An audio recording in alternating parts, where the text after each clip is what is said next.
नमस्कार भक्तांनो, श्री स्वामी समर्थ.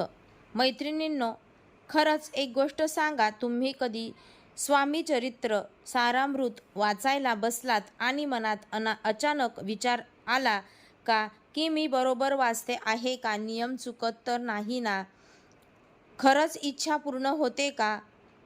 जर प्रश्न तुमच्या मनात आला असेल तर आजचा व्हिडिओ खास तुमच्यासाठीच आहे.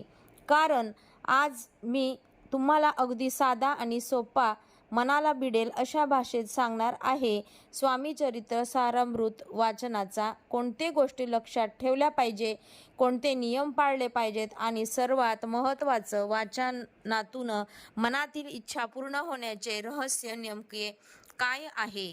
आणि मैत्रिणींनो, शेवटपर्यंत हा व्हिडिओ नक्की पहा, कारण शेवटी मी हे अशी एक छोटी पण अत्यंत प्रभावी गोष्ट सांगणार आहे, जी अनेक भक्तांच्या आयुष्यात टर्निंग पॉइंट ठरली आहे.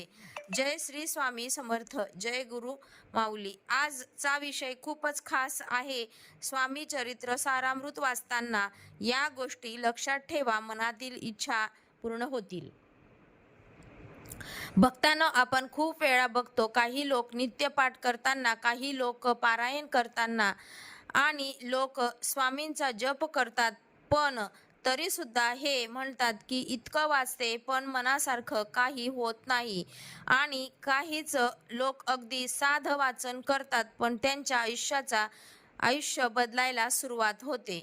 मग भक्तांनो, फरक नेमका कुठे आहे? फरक आहे नियमांमध्ये, तर भावनेमध्ये आणि निष्ठेमध्ये. आणि आज आपण हेच समजावून घेणार आहोत. सर्वात आधी आपण समजून घेऊया श्री स्वामी चरित्र सारामृत म्हणजे नेमकं काय. तर भक्तांनो, श्री स्वामी चरित्र सारामृत हा श्री स्वामी समर्थ महाराजांचे चरित्र सांगणारा एक दिव्य ग्रंथ आहे. हा ग्रंथ केवळ कथा नाही, हा म्हणजे स्वामींच्या कृपेचे जिवंत रूप आहे. अनेक भक्त म्हणतात की सेवा मार्गातही हेच सांगितलं जातं.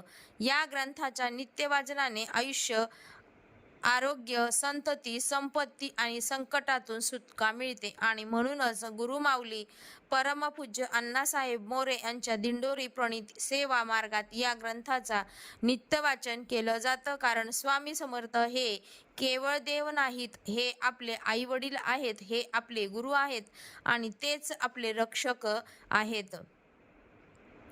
आणि जेव्हा आपण त्यांच्या चरित्राचे वाचन करतो, तेव्हा आपल्या मनात अंधार हळूहळू कमी होतो आणि आयुष्यात प्रकाश यायला लागतो.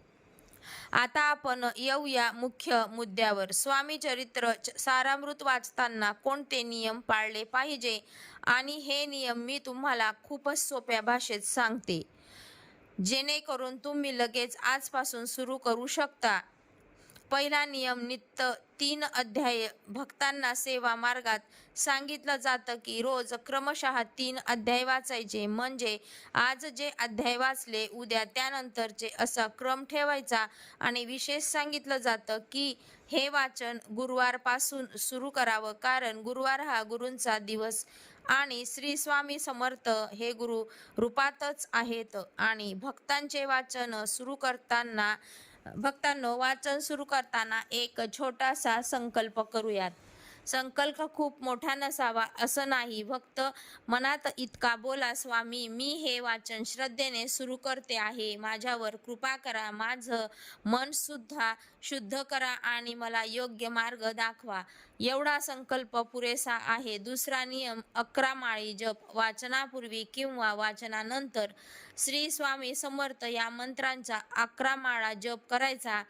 आता काही लोक म्हणतील 11 माळा म्हणजे खूप वेळ लागतो, पण हे लक्षात ठेवा, आपण रोज मोबाईलवर किती वेळ घालवतो, आपण रोज अनावश्यक गोष्टींवर किती वेळ घालवतो. जर आपण स्वामींसाठी थोडा वेळ दिला तर स्वामी आपल्यासाठी आयुष्यभर वेळ देतात. आणि श्री स्वामी समर्थ हा मंत्र फार शक्तिमान आहे. हा मंत्र मनाला आधार देतो, भीती दूर करतो आणि आपल्याला घरात सकारात्मकता वाढवतो. तिसरा नियम, अहंकार विसरा. भक्तांना हा नियम खूप महत्त्वाचा आहे, कारण अनेकदा आपण वाचन करतो पण मनात एक भाव येतो, मी रोज वाचतो आहे, जप करतो की मी चांगली भक्ती आहे. आणि भक्तांनो, इथेच चूक होते. स्वामींना अहंकार अजिबात आवडत नाही. स्वामींना हवी असते ती नम्रता आणि पूर्ण समर्पण. म्हणून वाचताना मनात हे ठेवा, स्वामी मी काहीच नाही, तुम्ही सर्व काही आहात. माझं आयुष्य माझं चरणी, तुमच्या चरणी आहे. आणि जेव्हा हा भाव येतो तेव्हा भक्तांचे संकट स्वतःहून कमी व्हायला लागतात. चौथा नियम, शुद्धता पाळा. वाचन करताना शक्यतोवर स्नान करून स्वच्छ कपडे घालून स्वामींचे फोटो किंवा मूर्ती समोर बसून वाचा. काही लोक म्हणतात आमच्याकडे वेळ नसतो, पण शुद्धता म्हणजे केवळ बाहेरची नाही, शुद्धता म्हणजे मनाची ही आहे. आणि जेव्हा आपण स्वच्छ होऊन शांतपणे बसू वाचन करू तेव्हा या शब्दांचा परिणाम मनावर जास्त होतो. आणि विशेषतः रात्री झोपण्यापूर्वी वाचन केलं तर मन शांत होतं, झोप चांगली लागते आणि घरात कलह कमी होतो. भक्तांनो, आता आपण समजून घेऊया इच्छा पूर्ण होण्याचं रहस्य. कारण शीर्षकात आपण बोलतोय मनातील इच्छा पूर्ण होतील, पण इथे एक गोष्ट लक्षात ठेवा, स्वामी समर्थ आपल्या मनातील प्रत्येक इच्छा पूर्ण करतात, पण योग्य इच्छा म्हणजे जे तुमच्या भल्यासाठी आहे, जे तुमच्या आयुष्याला योग्य दिशा देणारं आहे, ते स्वामी नक्की देतात. काही वेळा आपण हट्ट करतो आणि स्वामी आपल्याला ते देत नाहीत, कारण स्वामी आपल्याला दुखावण्यासाठी नाही तर वाचवण्यासाठी थांबवतात. आणि म्हणूनच भक्तांनो, वाचन करताना तुम्ही इच्छा स्वामींना अगदी आईला सांगतोय असं सांगा. मनात कुठलाही बनावटपणा नको. काही लोक म्हणतात स्वामी मला हे हवंय, पण आतून त्यांचा विश्वासच नसतो. आणि काही लोक म्हणतात स्वामी मला हे जे योग्य असेल ते द्या, पण माझं मन शांत करा. आणि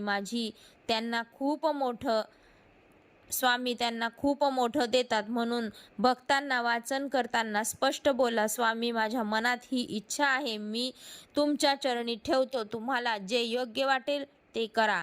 हा भाव आला की इच्छा पूर्ण होण्याची प्रतिक्रिया सुरू होते.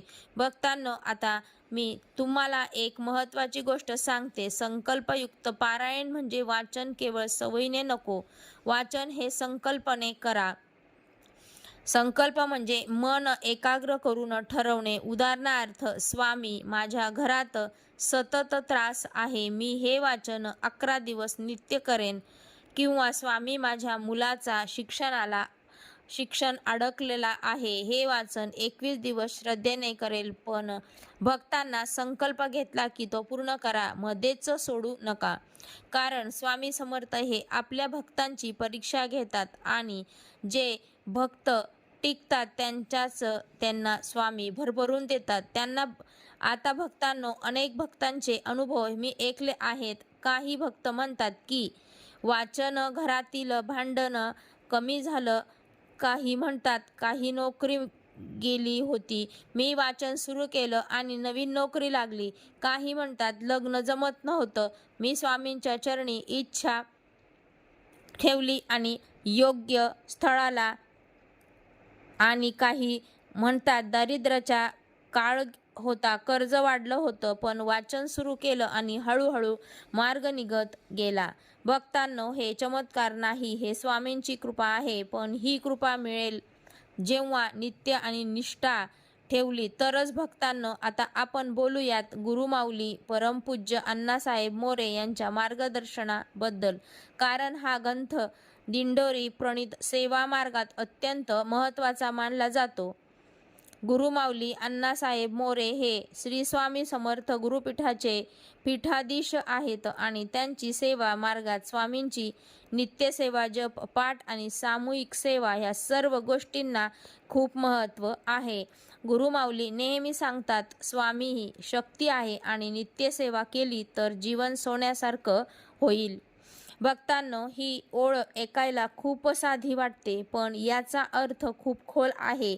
कारण सेवा म्हणजे फक्त पूजा नाही, सेवा म्हणजे आपल्या मनाचा स्वामींच्या चरणी सतत संपर्क ठेवणे. सेवा म्हणजे आपल्या वागण्यात नम्रता आणणे. सेवा म्हणजे चुकीच्या गोष्टीतून दूर जाणे आणि जेव्हा हे होतं तेव्हाच आयुष्य आपोआप बदलायला लागतं.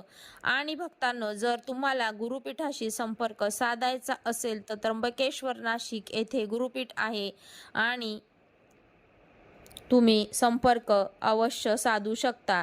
आता आपण येऊया वाचनाच्या फायद्याकडे. कारण अनेक भक्त विचारतात, फक्त वाचन केल्याने काय होतं?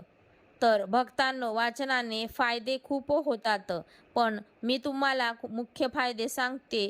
पहिला फायदा, संकटापासून मुक्ती मिळते. कारण स्वामींच्या चरित्रात जेव्हा आपण संकटाचे प्रसंग वाचतो तेव्हा आपल्याला समजतं स्वामी संकटात सोडत नाहीत आणि हा विश्वास आपल्याला आतून मजबूत करतो.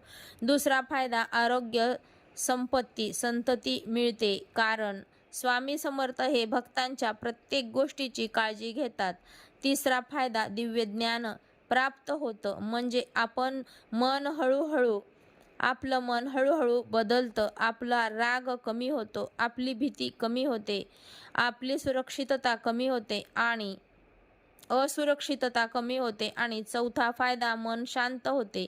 आजच्या काळात सर्वात मोठी गरज आहे मनशांती. आणि स्वामी चरित्र सारामृत वाचलं की मनात एक वेगळाच आधार तयार होतो. वेळ ठेवा. उदाहरणार्थ, रात्री झोपण्यापूर्वी 15 ते 20 मिनिटं. कारण वेळ ठरला की मन तयार होतं. दुसरी टीप, वाचनाकरता मोबाईल बाजूला ठेवा. कारण मध्येच नोटिफिकेशन आलं तर मन तुटतं. तिसरी टीप, वाचन सुरू असताना छोटा दिवा लावा, धूप लावा आणि 1 मिनिटे डोळे बंद करून स्वामींचं नाव घ्या. त्यामुळे वातावरण पवित्र होतं. चौथी टीप, वाचन झाल्यावर 2 मिनिटे शांत बसा. लगेच उठून कामाला जाऊ नका. कारण त्या शब्दांचा परिणाम मनावर बसायला वेळ लागतो. आणि 5वी टीप, वाचनाच्या दरम्यान जर मन विचलित झालं तर घाबरू नका. मन भरकटतच, पण पुन्हा स्वामींच्या नावाकडे या मित्रांनो.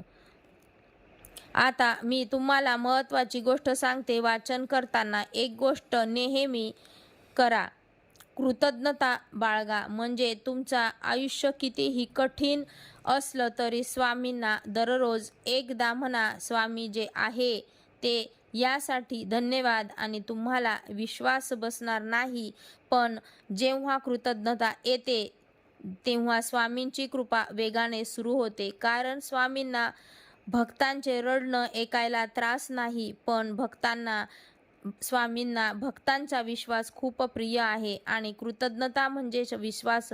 भक्तांनो, आता आपण शेवटकडे येत आहोत आणि मी तुम्हाला एकच विनंती करते की जर तुम्ही आजपर्यंत स्वामी चरित्र सारामृत सुरू केलं नसेल तर आजपासून करा. गुरुवारपासून सुरू करा. संकल्प घ्या, रोज 3 अध्यायांचा 11 माळी जप करा. शुद्धता ठेवा, अहंकार सोडा, स्वामी सेवेत या.